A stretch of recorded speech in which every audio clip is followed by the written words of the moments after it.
Welcome back everyone, it's our final day in Edinburgh.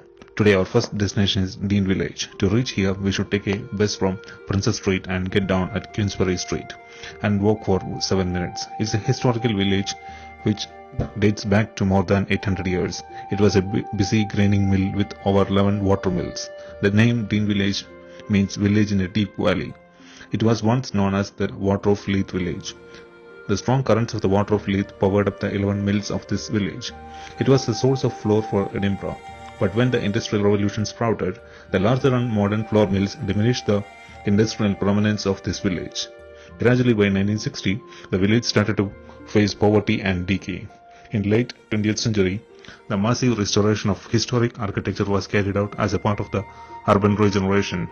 Today it is one of the most desirable addresses in Edinburgh.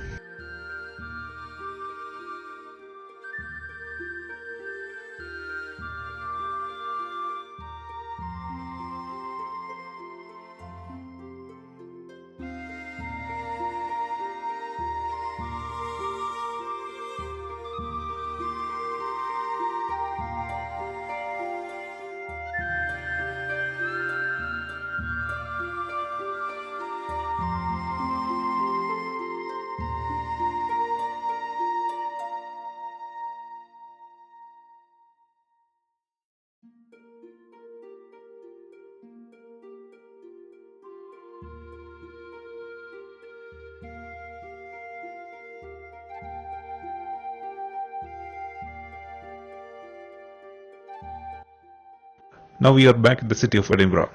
After checking out my hostel, I am going to join the guided tour at Edinburgh Castle. We have taken a shortcut from the Market Street to Royal Mile through the historic way called Scotman Steps. It was built in the 19th century to connect Edinburgh's old town to the Waverley Station and the Market Street. In 2011, the staircase was transformed into a public art way, and there are 101 and 104 steps from the Market Street reach the Cockburn Street, and we can see the famous Milkman Cafe that appears commonly in the social media search pages.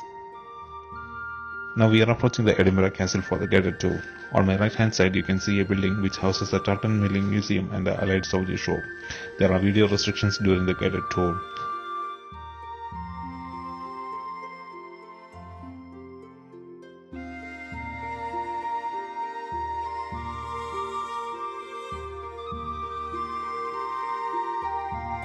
This is the view from the Castle Rock. Previously we have seen the same view for the Carlton Hill. Right in front of us is a war memorial inside the Edinburgh Castle. Due to security reasons we cannot shoot inside the war memorial. Right in front of the war memorial we can see the statue of the Field Marshal Douglas Haig, who was a Scottish soldier and senior commander during the First World War.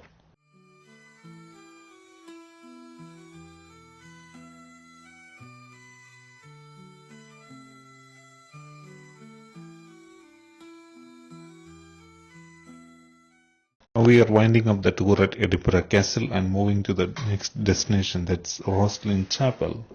We have to take a bus from the Princess Street and get down at Rosslyn Hotel. It takes around 1 hour to reach the place. We are crossing the North Bridge.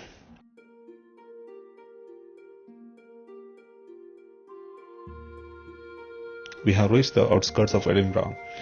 I don't have words to praise the village beauty of Scotland. Even if we use all the words to describe the beauty, it won't be sufficient and it won't do the justice to this natural wonder.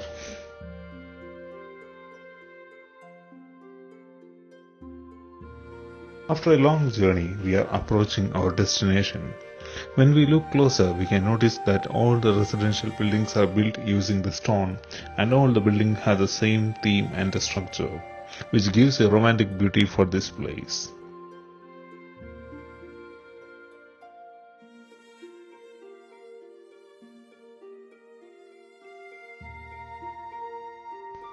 We are walking to the Rosslyn Chapel after getting down. There is a small memorial for the Scottish soldiers who died in the First World War. I really appreciate the way people and the local governing bodies give respect to the soldiers who fought in the war. I have seen a lot of memorials like this in Scotland. Walking for 10 minutes, we reach the Rosslyn Chapel entrance. We have to pay £12 for the entrance. Here also, we cannot shoot inside the chapel, but it's allowed to shoot outside the chapel and in the courtyard. Talking about the Rosslyn Chapel, I heard about this chapel after seeing the movie Da Vinci Code. This is a chapel where the characters of Robert Langton and Sophie came in search of Holy Grail. The chapel has a history of 580 years. It is one of the mysterious and fascinating historic sites located in the outskirts of Edinburgh. It was built by William Sinclair in 1446 and it is officially called the Collegiate Chapel of St. Matthew. It is famous for the detailed stone carvings which include 100 green men faces. One of the most mysterious carvings in this chapel is Apprentice Pillar.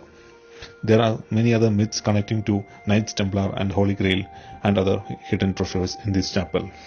The Rosslyn Chapel has an architecture which is a mix of Gothic and other architectural styles. Location of this chapel inspired Dan Brown to culminate his novel The Da Vinci Code here. Adopting his words, when I decided to write Da Vinci Code, I knew this final would have to take place at the most mysterious and magical chapel on the earth, Rosslyn. Now you have understood why I visited this chapel, though the video is not allowed inside.